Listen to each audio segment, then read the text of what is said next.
बिस्मिल्लाहिर्रहमानिर्रहीम। टेस्टी। जी हाँ, आज हम बनाएंगे बहुत ही टेस्टी मैंगो खीर। आजकल मैंगो का सीज़न है और अल्हम्दुलिल्लाह मार्केट में हर तरह के मैंगोज़ बहुत ही मुनासिब रेट पे दस्तयाब हैं। वैसे भी इसे खाया जाए तो क्योंकि ये फलों का बादशाह है, बहुत ही टेस्टी होता है, लेकिन अगर आप इसे किसी भी मीठे में ऐड करते हैं तो इस मीठे की शान ही दोबाला हो जाती है। आप में से किन किन लोगों ने पहले ही ये आम की खीर खाई है, आपने मुझे कमेंट बॉक्स में ज़रूर बताना है।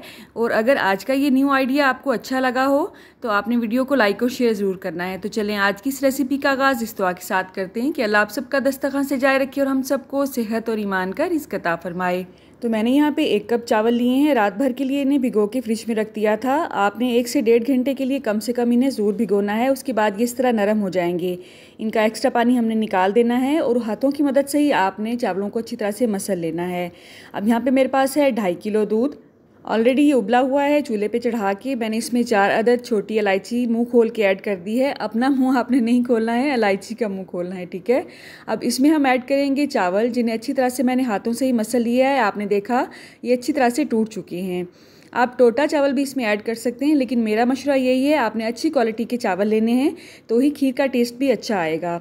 अब यहाँ पे दरमियानी आंच पे इसे हमने कवर करके पकाना है। 15 से 20 मिनट के बाद अल्हम्दुलिल्लाह तमाम चावल अच्छी तरह से गल चुके थे, चावल फूल चुके हैं। हमने इसे इतना पकाना है कि इसका दाना अच्छी तरह से टूट जाएगा और इसमें थिकनेस पैदा हो जाएगी।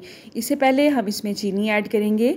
चीनी मैंने 2.5 किलो अगर दूध लिया है तो सिर्फ इसमें आधा कप ही ऐड किया है, क्योंकि इसमें हमने मैंगो भी ऐड करने हैं और मैंगो भी ऑलरेडी मीठे होते हैं। जो मैंगोज आप यूज़ कर रहे हैं वो अगर थोड़े से खट्टे हैं तो आपने चीनी की क्वान्टिटी को थोड़ा सा बढ़ा देना है, या अगर आपके घर में मीठा थोड़ा सा ज़्यादा खाया जाता है तो भी आपने 2 से 3 चम्मच के हिसाब से मीठा इसमें ज़्यादा ही ऐड करना है।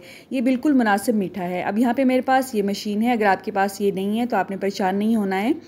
आपके घर में अगर मधानी है या जिसे उर्फ़े आम में घोटा कहा जाता है, उसकी मदद से भी आप चावलों को अच्छी तरह से मैश कर सकते हैं।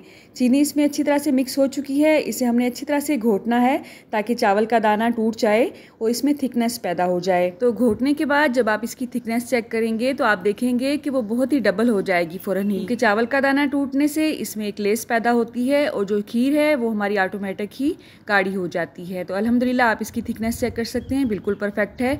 अब इसमें हमने ऐड करनी है मैंगो प्यूरी। 2 बड़े साइज़ के सिंदरी मैंगो मैंने लिए हैं। अच्छी तरह से काटने के बाद मैंने उन्हें ग्राइंड किया है और उन्हें छान लिया है। अगर आपको यकीन है जो मैंगोज़ आप यूज़ कर रहे हैं उसमें कोई भी रेशा नहीं है तो आप इन्हें छाने बगैर भी इसमें ऐड कर सकते हैं। मुझे क्योंकि पता था कि जो मैंगो मैं यूज़ कर रही हूँ उसमें रेशा है तो मैंने इसे छानना मुनासिब समझा है। अच्छा, मैंगो कस्टर्ड तो आपने खाया ही होगा, लेकिन आप एक दफ़ा ये खीर बना के अगर खाएंगे तो आप यकीन करें हर तरह के मैंगो फ्लेवर का मीठा आप भूल जाएंगे। ये इतनी टेस्टी बनती है अल्हम्दुलिल्लाह। आपको जितना ज़्यादा फ्लेवर इसमें चाहिए आप उतने हिसाब से ही इसमें मैंगो प्यूरी ऐड कर सकते हैं। मैंने अगर 2.5 किलो दूध लिया था तो जो मैंगोज़ मैंने यूज़ किए वो तकरीबन आधा किलो के हिसाब से थे। इसमें मैंने आधा कप के हिसाब से फ्रेश जो मलाई होती है अच्छी तरह से बीट करने के बाद वो भी ऐड कर दी है। इससे बहुत ही क्रीमी सा टेक्स्चर आता है। आप इसे स्किप भी कर सकते हैं अगर आप डाइट कॉन्शियस हैं तो। इसके कलर को थोड़ा सा इन्हेंस करने के लिए आप इसमें जर्दा कलर भी ऐड कर सकते हैं, लेकिन ये बिल्कुल ऑप्शनल है। हमने क्योंकि वीडियो बनानी होती है, इनकी पिक्चर्स बनानी होती हैं बाद में, तो थोड़ा सा कलर को इन्हेंस करने के लिए इसे डालना बहुत ज़रूरी होता है हमारे लिए। अच्छा, डाइट से याद आया, चीनी की जगह पे आप इसमें स्टीविया भी ऐड कर सकते हैं। फ्लेवर को मज़ीद इन्हेंस करने के लिए अपनी पसंद के कोई भी ड्राई फ्रूट्स ऐड कर सकते हैं। मेरे पास यहाँ पे कोकोनट का बुरादा था तो 2 से 3 चम्मच के हिसाब से मैंने वो इसमें ऐड किया है और आप यकीन करें इससे इसका फ्लेवर मज़ीद अच्छा हो गया था। एक और ज़रूरी पॉइंट आपने याद रखना है, जब भी आपने मैंगो की प्यूरी खीर में ऐड करनी है आपने चूल्हे की आंच को इंतहाई स्लो करके इसमें ऐड करना है। अच्छी तरह से वो मिक्स कर लेंगे उसके बाद ही आपने चूल्हे की आंच को थोड़ा सा तेज़ करके इसे अच्छी तरह से उबाल आने देना है और चूल्हे की आंच को बंद कर देना है। बस मैंगो की प्यूरी ऐड करने के बाद आपने इसे ज़्यादा पकाना नहीं है। अच्छा, मैंगो की प्यूरी बनाने के लिए मैंने इसमें बिल्कुल भी कोई भी दूध या पानी ऐड नहीं किया था, वैसे ही मैंगो को शेक करके इसकी प्यूरी बनाई थी। बिल्कुल एंड पे मैंने इसमें रूह केवड़ा के 5 से 6 ड्रॉप्स ऐड किए हैं। आप चाहें तो डालें, चाहें तो स्किप कर लें, कोई मसला नहीं है, लेकिन इससे बहुत ही रिफ़्रेशिंग सा टेस्ट आता है। अभी ये बहुत ही गर्म है, आप इसकी थिकनेस चेक कर सकते हैं। अल्हम्दुलिल्लाह बिल्कुल परफेक्ट है। जैसे ही ये ठंडी होगी मज़ीद गाढ़ी हो जाएगी।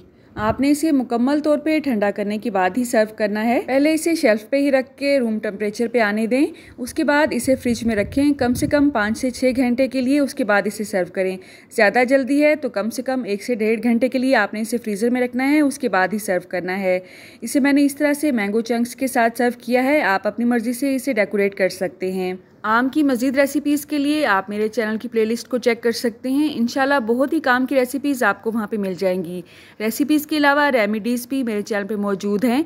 एक दफ़ा आप चैनल की प्लेलिस्ट को चेक करेंगे तो इंशाल्लाह आप नाउम्मीद नहीं होंगे। अल्लाह आप सबको सेहत और ईमान का रिज़्क़ अता फरमाए और हम सब के रिस्क में कसरत से ज़्यादा बरकत और आसानी अता फरमाए। रुके सुने, जाने से पहले वीडियो को लाइक कर दें, अच्छी लगी तो शेयर कर दें और सब्सक्राइब करने के बाद बेल का आइकन भी जरूर प्रेस करें। जज़ाकल्लाह। मेरी नेक्स्ट वीडियो तक अल्लाह हाफिज़।